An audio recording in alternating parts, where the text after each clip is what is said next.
Perkenalkan, nama saya Liana, NIM 223020303093 dari program studi akuntansi.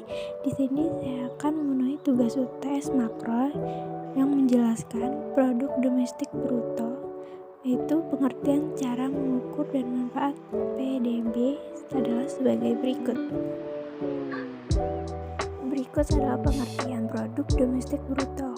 PDB adalah jumlah dari produksi barang dan jasa yang dihasilkan suatu negara dalam periode waktu tertentu, misalnya umum setahun. Fungsinya adalah sebagaimana disebut di awal, alat ukur bagi perkembangan ekonomi suatu negara. Adapun cara menghitung produk domestik bruto atau PDB suatu negara adalah sebagai berikut. PDB sama dengan C plus I plus G plus NX. PDB atau sama dengan produk domestik bruto, sedangkan C adalah konsumsi rumah tangga nasional, I sama dengan investasi, G sama dengan konsumsi negara, dan NX adalah ekspor dikurang impor.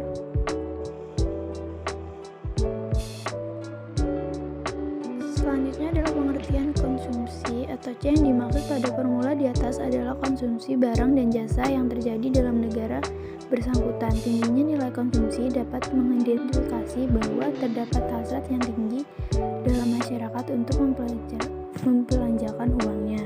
Yang kedua adalah investasi yang dilambangkan dengan I. Di sini bisa berupa investasi domestik atau pengeluaran modal. Yang ketiga, belanja negara atau yang dilambangkan dengan G dapat berupa pengadaan peralatan untuk menunjang kegiatan pemerintah, pembangunan infrastruktur, hingga pembayaran gaji pegawai negeri sipil. Lalu, cara menghitung menggunakan pendekatan pendapatan oleh faktor produksi sebagai berikut.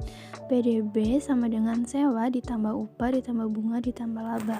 Menghitung produk domestik bruto dengan pendekatan pendapatan akan melibatkan jumlah pendapatan yang diterima oleh pemilik faktor produksi.